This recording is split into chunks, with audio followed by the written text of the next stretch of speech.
Госпожо, имам чест да ви се представя. За вас е поручик от артилерията, земевладелец Григорий Степанович Смирнов. Принуден съм да ви успокоя по много важна работа. Какво желаете, господине? Мъжът ви, който има чета да се познава, остана ми длъжен 1200 рубли. Тъй като утре ще трябва да плащам лихвите, бих ви помолил да им платите още сега.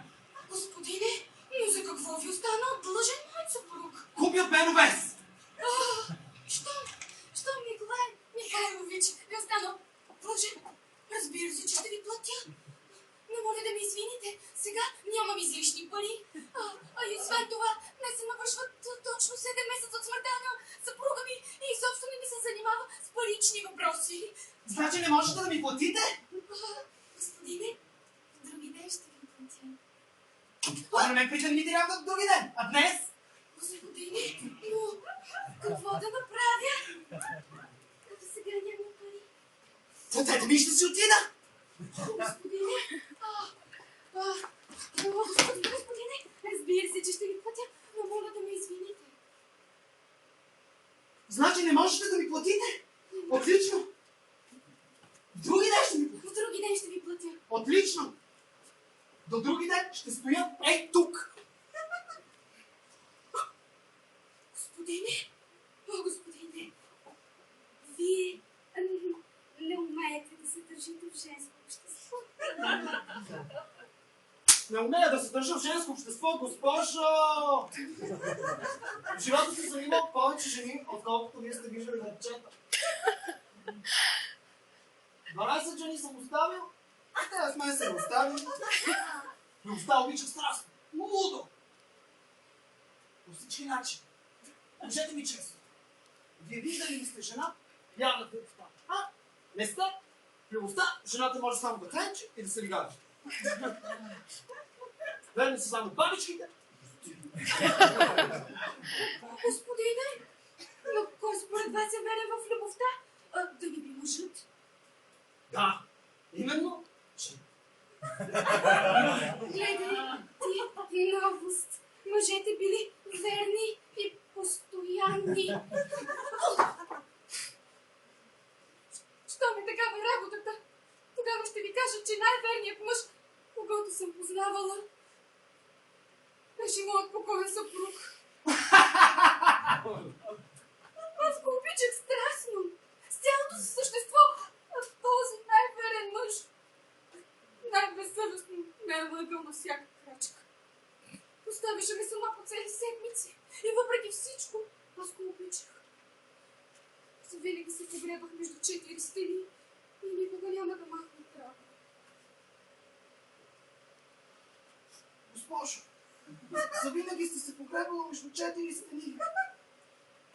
А не сте забравили да се напудрите! Как смеете да ми говорите по този начин?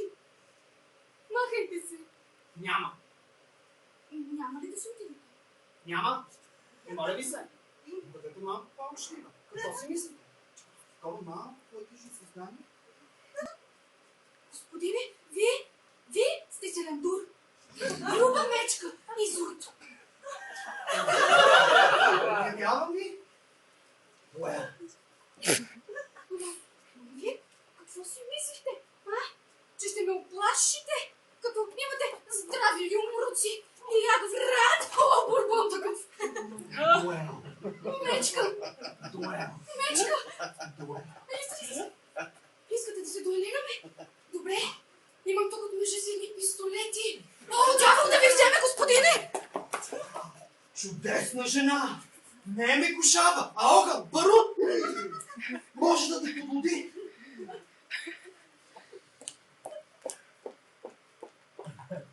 Ето ги пистолетите.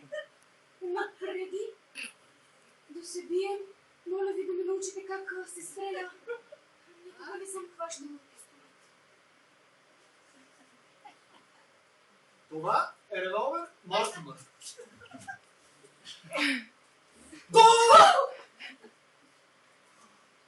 А това е Смит и Уесон. Стройно действие и екстрактор. Чудесни пистолети. Бум!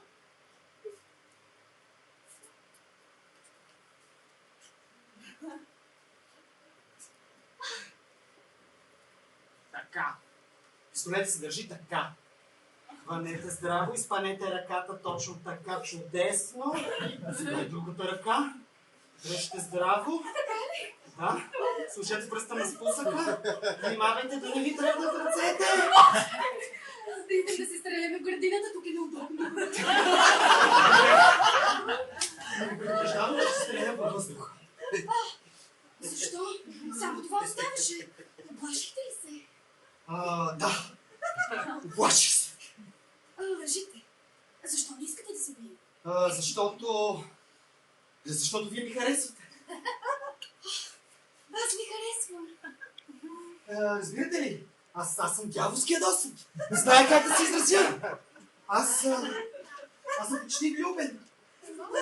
Господине, ще се стреляме на дуел. Стреляйте!